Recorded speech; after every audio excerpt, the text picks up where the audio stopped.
I'm going to show you Joe's part on bass, then Corey's part on guitar, and then Theo's part on the guitar. I used a pick just now.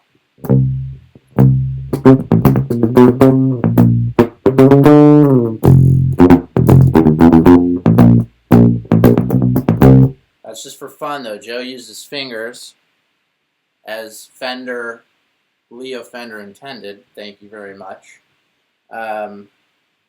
She's supposed to use her thumb, but we're gonna do it this way.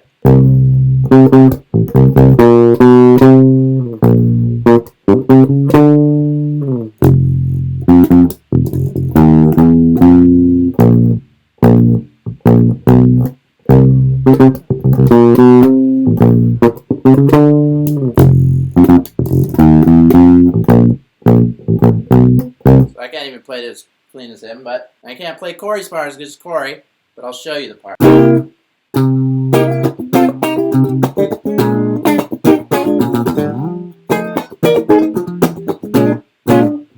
Sorry, I can only...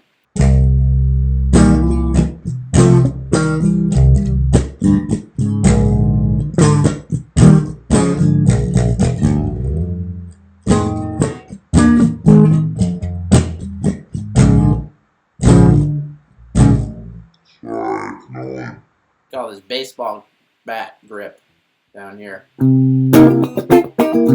Takes a ton of... It feels utterly weird at first. I saw Al McKay doing it in a video and tried to learn it from that. And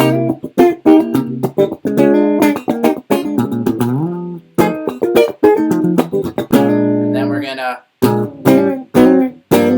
walk down chromatically to the 2 chord.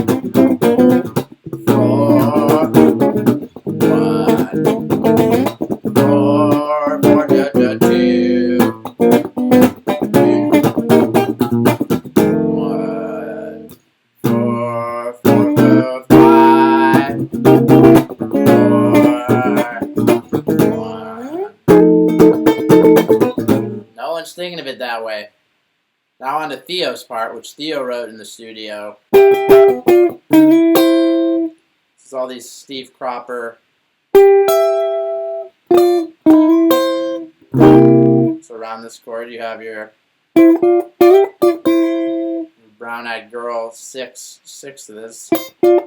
He's just playing around with those on each chord thing. Every chord is dominant, which is why it's a fun song to just jam out. You got 2 guitarists and a bassist, just jam this group because it's fun.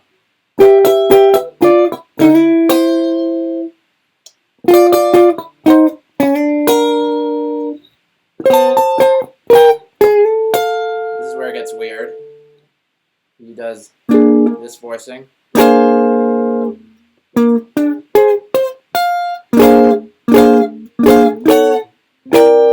And that lines up very nicely. That's a cool thing. And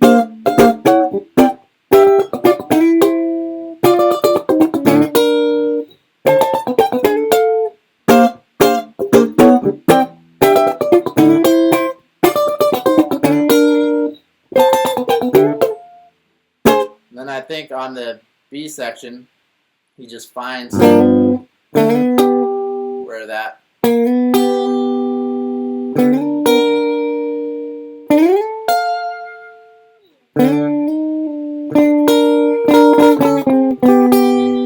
I think that's what he's doing. So that's more or less the tune.